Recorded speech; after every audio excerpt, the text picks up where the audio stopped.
How you doing today? My informational speech is about Africa. 16 facts that will let you know what the culture is like in different areas of Africa. The first one will probably be the Sudan, which I thought was a weird one.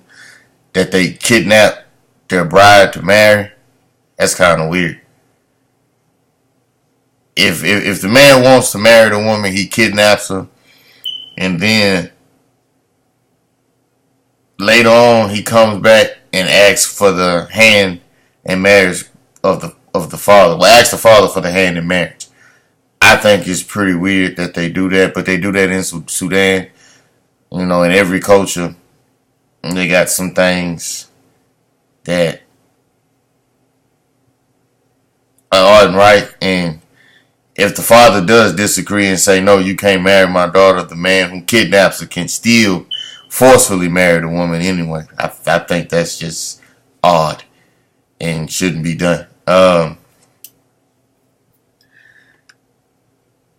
one would be what they do in Kenya and Tanzania. They spit as a way of blessing people.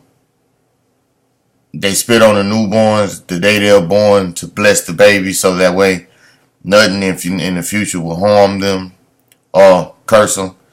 And for other words, they also use it for warriors. They spit on the hands of the warriors before they go into battle.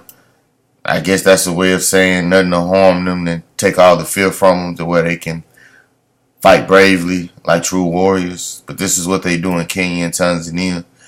That might not be anywhere else in Africa, but I know for sure it's in Kenya and Tanzania. That's a weird way to go into battle before spit on somebody's hand and tell them that you'll be safe. And in Ethiopia, they have something where they call bull jumping. That's like a rite of passage. That's where every young man goes out and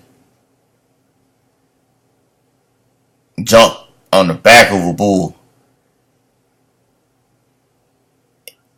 and run across the backs of several more bulls. So I'm thinking what they do is he jumps on the back of a bull, and he runs across bulls. That has to be tough, not only scary, and they have to do it multiple times. So yeah, that's like a rite of passage. You got to be a real brave person to be able to do that. I don't think I would be able to do that.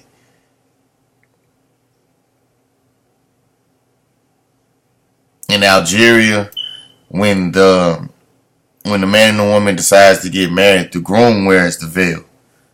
I think that's odd too. The groom wears the veil. I wonder when it's time to kiss, if she take his veil off. That's funny.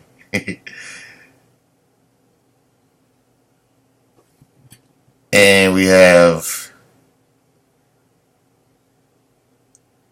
on the Ivory Coast,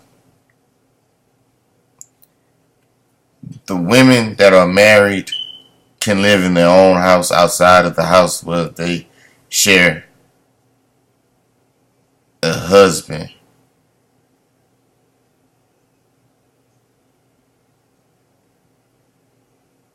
The mother and the children never live with the fathers.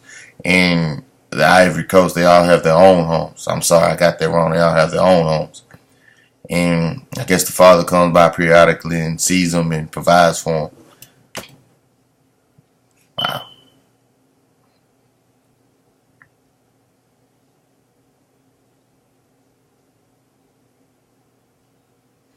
Now, in the area of northern Angola, the male children from 5 to 6 are often raised by their uncles on the mother's side. And that's a very odd tradition.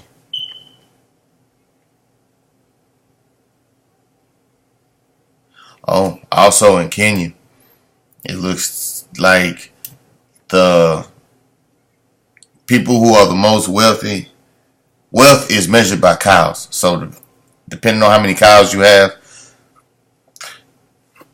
that's pretty much how people view you, how much money you have, and how wealthy you are, what you can and can't afford. That's pretty lucrative business. And we all know in Africa, certain places have wild animals.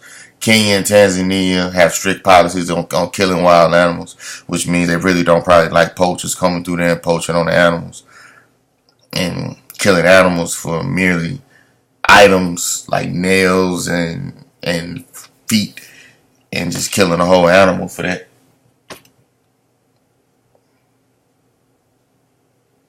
And a few other facts. One that I find kind of the strangest is something they do in southern Sudan is lip stretching, where they put the bowl in the lip. And they do this when the young woman is of age and becomes a woman. I wouldn't. Yeah. So that's my speech on Africa. I'm going to put the link where I found all this. And thank you.